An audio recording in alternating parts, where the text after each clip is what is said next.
ఈ వీడియోలో గాంధీజీ చేసిన 6 ఎక్స్పెరిమెంట్స్ గురించి చెప్పబోతున్నా. అలాగే 2004లో ఇండియాలోని నాగ్పూర్లోని జిల్లా కోర్టులో అక్కు యాదవ్ అనే వ్యక్తిని 200 మందికి పైగా ఆడవాళ్లు కొట్టి చంపేశారు. చట్టాన్ని ఉల్లంఘించి అలా ఎందుకు చంపారో చెప్పబోతున్నా. అండ్ టాలీవుడ్ లో అతిపెద్ద డిజాస్టర్ మూవీ గురించి కూడా చెప్తా. వీడియోలో ఇంకా చాలా ఇంపార్టెంట్ విషయాలు ఉన్నాయి. సో స్కిప్ చేయకుండా చివరి వరకు చూడండి. నెంబర్ 1, మనం రోజు వాడే బైక్ పెట్రోల్ తోనే నడుస్తుంది. పెట్రోల్ ధరతో పోలిస్తే డీజిల్ ధర చాలా తక్కువగా ఉంటుంది. అయితే బైక్ డీజిల్ తో నడిస్తే ఎక్కువ డబ్బు ఆదా అవుతుందని మీలో చాలా మంది ఆలోచించే ఉంటారు. అయితే డీజిల్ బైక్ తయారు చేయకపోవడానికి చాలా కారణాలు ఉన్నాయి. పెట్రోల్ ఇంజన్, డీజిల్ ఇంజన్ భిన్నంగా పనిచేస్తాయి. డీజిల్ ఇంజన్లు ఖరీదైనవి. అంతేకాకుండా డీజిల్ ఇంజన్లు వైబ్రేషన్, శబ్దం ఎక్కువ. కాబట్టి బైక్ వంటి చిన్న వాహనాలు దీనిని హ్యాండిల్ చేయలేవు. డీజిల్ కు పెద్ద ఇంజన్ అవసరం. ఇది బైక్ కు సెట్ అవ్వదు. అంతేకాకుండా దీనిలో ఎక్కువ గాలిని పంపడానికి ఖరీదైన టర్బో చార్జర్ లేదా సూపర్ చార్జర్ అవసరం. ఈ కారణాల వల్లే డీజిల్ బైక్స్ తయారు చేయరు. నెంబర్ 2, ఈ పీతల రక్తం లీటరు 12 లక్షలకు పైనే. ఎందుకో తెలుసా? ఏదైనా వ్యాక్సిన్ తయారు చేసిన తర్వాత అది సురక్షితమా కాదా అనేది హార్స్ షూ పీతల రక్తంతో పరీక్షించినప్పుడు మాత్రమే తెలుస్తుందంట. అందుకే వీటి రక్తం మార్కెట్లో లీటరు 12 లక్షలకు పైగా పలుకుతుంది. ఇంకో స్పెషాలిటీ ఏంటంటే వీటి రక్తం నీలి రంగులో ఉంటుంది. అందుకే దీన్ని బ్లూ గోల్డ్ అంటారు. ఈ రక్తానికి ప్రపంచవ్యాప్తంగా ఔషధ, వైద్య, ఆరోగ్య సంస్థల నుంచి విపరీతమైన డిమాండ్ ఉంది. హార్స్ షూ పీతలు ప్రపంచంలోనే మనుగడలో ఉన్న అతి పురాతన జీవరాశులు. ఇవి 45 కోట్ల సంవత్సరాల నుంచి ఈ భూమి మీద ఉన్నట్లు అంచనా. అట్లాంటిక్, ఇండియన్, పసిఫిక్ సముద్ర ప్రాంతాలలో కనిపించే ఈ జీవరాశులు కొన్ని మిలియన్ జీవితాలను కాపాడటం మన అదృష్టం అని చెప్పవచ్చు. నెంబర్ 3, ఇతని పేరు భరత్ కాళీచరణ్. ఇతన్ని అక్కు యాదవ్ అని కూడా పిలుస్తారు. వీడు గ్యాంగ్స్టర్, దోపిడీదారుడు, ఇంటిని, ల్యాండ్స్ ని ఆక్రమించేవాడు, kidnapper, serial rapist and serial killer కూడా. అక్కు యాదవ్ పోలీసులకు తెలిసి ముగ్గురిని చంపేశాడు. అతను ప్రజలను హింసించేవాడు అండ్ కిడ్నాప్ చేశాడు. ఇళ్లలోకి దూరి 40 మందికి పైగా మహిళలు అండ్ చిన్నపిల్లలపై అత్యాచారం చేశాడు. ఇతనిపై భారతదేశంలోని నాగ్పూర్ జిల్లా కోర్టులో 2004 ఆగస్టు 13న అతనికి బెయిల్ విచారణ జరగాల్సి ఉంది. ఇతనికి బెయిల్ వస్తుందేమో అనే భయంతో 200 మందికి పైగా మహిళలు కోర్టు హాల్లోకి దూరి అక్కు యాదవ్ ని కొట్టి చంపేశారు. 70 సార్లు కత్తితో పొడిచారు. అలాగే ముఖంపై కారం పొడి, రాళ్లు విసిరారు అండ్ అతని పురుషాంగాన్ని కట్ చేశారు. మహిళలు చట్టాన్ని తమ చేతుల్లోకి తీసుకోవడం భారతదేశ చరిత్రలో ఇదే తొలిసారి. నెంబర్ 4, ఈ విగ్రహం చూసారా? ఇది ఫేస్బుక్ సహ వ్యవస్థాపకుడు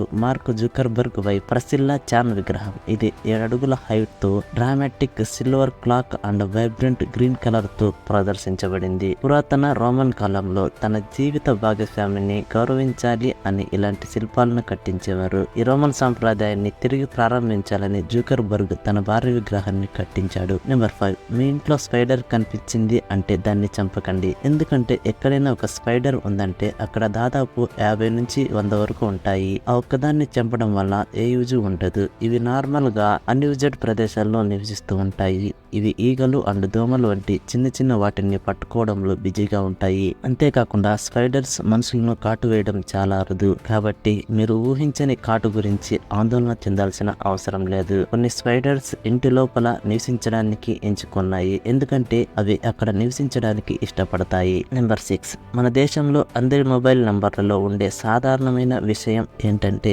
అంకెల సంఖ్య. ఎవరి మొబైల్ నంబర్లో అయినా 10 అంకెలు మాత్రమే ఉంటాయి. ఇంతకీ 10 అంకెలు మాత్రమే ఉండటం వెనుక కారణం ఏమై ఉంటుందో ఎప్పుడైనా ఆలోచించారా? మన దేశ జనాభా పెరుగుదలను దృష్టిలో పెట్టుకుని భారత టెలికాం సంస్థ ఈ నిర్ణయం తీసుకుంది. ఒకవేళ భారత జనాభా 1000 కోట్లకు చేరిన ఈ 10 నెంబర్లు సరిపోతాయి. నెంబర్ 7, గాంధీజీ బ్రహ్మచారం పేరుతో 6 ఎక్స్పెరిమెంట్స్. గుర్తుపెట్టుకోండి, ఈ వీడియోలో గాంధీ గురించి చెప్పేది ఏది నా సొంత ఆలోచనలతో చెప్పింది కాదు. 1885లో గాంధీజీ తండ్రి ఆరోగ్యం బాగలేక చావు బతుకుల మధ్య ఉన్నాడు. అప్పటి వరకు ఆ మంచం పక్కనే ఉన్న గాంధీజీ వెంటనే అక్కడి నుంచి లేచి తమ భార్యతో పాటు రూమ్ లోకి వెళ్లి కామ కోరికను తీర్చుకున్నాడు. సరిగ్గా అదే టైంలో తన తండ్రి చనిపోయాడు. ఈ విషయంలో చాలా గిల్ట్ ఫీల్ అవుతున్నాను అని గాంధీజీ తన ఆత్మకథలో రాసుకున్నాడు. దీన్నంతటిని అంతటికీ నాలో ఉన్న కామ కోరికలే కారణమని, ఇప్పటి నుంచి బ్రహ్మచారిగా ఉండాలి అనుకుంటున్నానని 1885లో చెప్పాడు. బట్ గాంధీజీ బ్రహ్మచార్యం తీసుకున్నది 1906లో.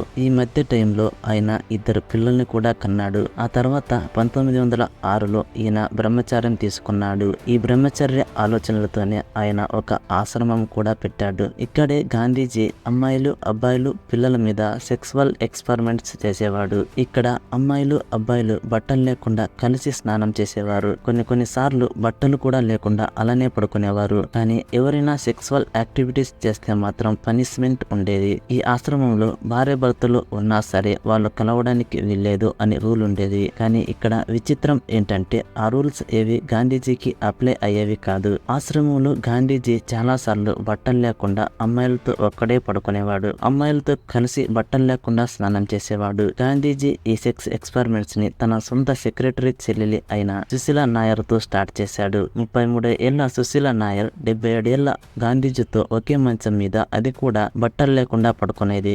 వీటికి సంబంధించిన డీటెయిల్స్ మీకు ఆన్లైన్ లో దొరుకుతాయి, కావాలంటే చెక్ చేసుకోండి. నెంబర్ 8. సాధారణంగా మనం సేవింగ్స్ అకౌంట్ లో డబ్బులు దాచుకుంటాం. ఆ డబ్బులను బ్యాంకులు వివిధ రంగాల్లో పెట్టుబడులు పెడుతూ ఉంటాయి. వాటి ద్వారా బ్యాంకులకు డబ్బులు వస్తుంటాయి. మరి మనం వరల్డ్ బ్యాంక్ లో డబ్బులు దాచుకోం కదా, మరి దానికి డబ్బు ఎలా వస్తుంది ఇప్పుడు తెలుసుకుందాం. సాధారణ బ్యాంకులకు ఏ విధంగా అయితే డబ్బులు వస్తూ ఉంటాయో అదే విధంగా ప్రపంచ బ్యాంకులకు కూడా డబ్బులు వస్తుంటాయి. ఇవి ఏ రూపాల్లో అంటే ప్రపంచ బ్యాంకు ఇచ్చిన అప్పుల మీద వడ్డీల రూపంలో ఆదాయాన్ని సమకూర్చుకుంటుంది. స్టాక్ మార్కెట్ లో పెట్టుబడులు పెట్టడం ద్వారా లాభాలను ఆర్జిస్తుంది. ప్రపంచ బ్యాంకుల్లోని సభ్య దేశాలు చెల్లించే ఫీజుల నుంచి కొంత ఆదాయం వస్తుంది. బాండ్లు జారీ చేయడం ద్వారా నిధులు సేకరిస్తుంటుంది. అంతేకాకుండా అమెరికా వంటి సంపన్న దేశాల్లో చందాలు కూడా ఇస్తుంటాయి. నెంబర్ 9. కనీన్ కటేజీలు 2020లో కుక్కలు తన ఓనర్ మాట్లాడినప్పుడు అవి ఎలా రియాక్ట్ అవుతాయో తెలుసుకోవడానికి కుక్కలకి special heart rate tracking collars ను పెట్టి స్టడీ చేశారు. 7 రోజుల పాటు కుక్కల హార్ట్ రేట్ ట్రాకింగ్ డేటాను బట్టి చూస్తే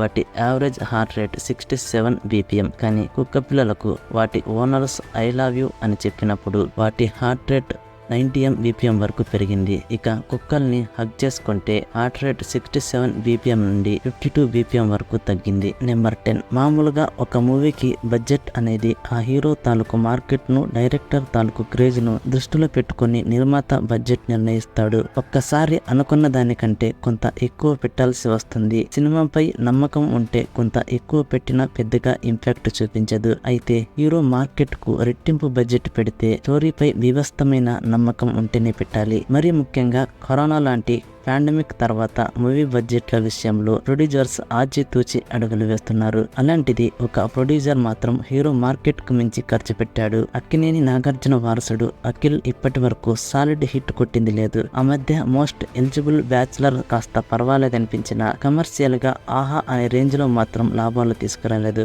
ఆ తర్వాత ఏకంగా సురేందర్ రెడ్డితో ప్రాజెక్ట్ అనేసరికి ఆడియన్స్ లో ఎక్కడలేని ఎంగేజ్మెంట్. అది కాకుండా అఖిల్ 2 ఏళ్ల పాటు తన బాడీని హూనం చేసుకుని కష్టపడ్డాడు. మరోవైపు నిర్మాత అనిల్ సుంకర్ సైతం వీళ్లకు మంచి బూస్టప్ ఇస్తూ బడ్జెట్ కు అడ్డు చెప్పలేదు. సినిమాకు ఎంత కావాలో అంత ఇచ్చాడు. 40 కోట్ల మార్కెట్ కూడా లేని అఖిల్ పై ఏకంగా 85 కోట్లు ఇన్వెస్ట్ చేశాడు. నిజానికి రిలీజ్ ముందు ఈ సినిమాపై ఆడియన్స్ లో ఉన్న క్రేజ్ అంతా ఇంత కాదు. టీజర్ ట్రైలర్ లో సైతం ఆహా ఓహో అనే రేంజ్ లో ఉండటంతో విపరీతమైన హైప్ క్రియేట్ అయింది. ఇక మూవీ రిలీజ్ అయిన ఫస్ట్ డేనే డిజాస్టర్ టాక్ తెచ్చుకుంది. ఎంతలా అంటే అక్కినేని ఫ్యాన్స్ సైతం ఈ సినిమాను రిపీటెడ్ గా చూడలేకపోయారు. అంతలా ఏజెంట్ మూవీ బోల్తా కొట్టింది. ఇక నిర్మాత అనిల్ సుంకర్ ఈ మూవీతో పీకల్లోతు నష్టాల్లో మునిగిపోయాడు. 85 కోట్ల బడ్జెట్, ఆపై ప్రమోషన్స్ కి మరో 5 కోట్లు, ఇలా మొత్తంగా 90 కోట్లు ఇన్వెస్ట్ చేసిన నిర్మాత అనిల్ కు అందులో 10% అంటే 9 కోట్లు కూడా రాలేదు. చివరి వరకు చూశారంటే మా కంటెంట్ నచ్చే ఉంటుంది. సో వీడియోని లైక్ చేసి ఛానల్ ని సబ్స్క్రైబ్ చేసుకోండి.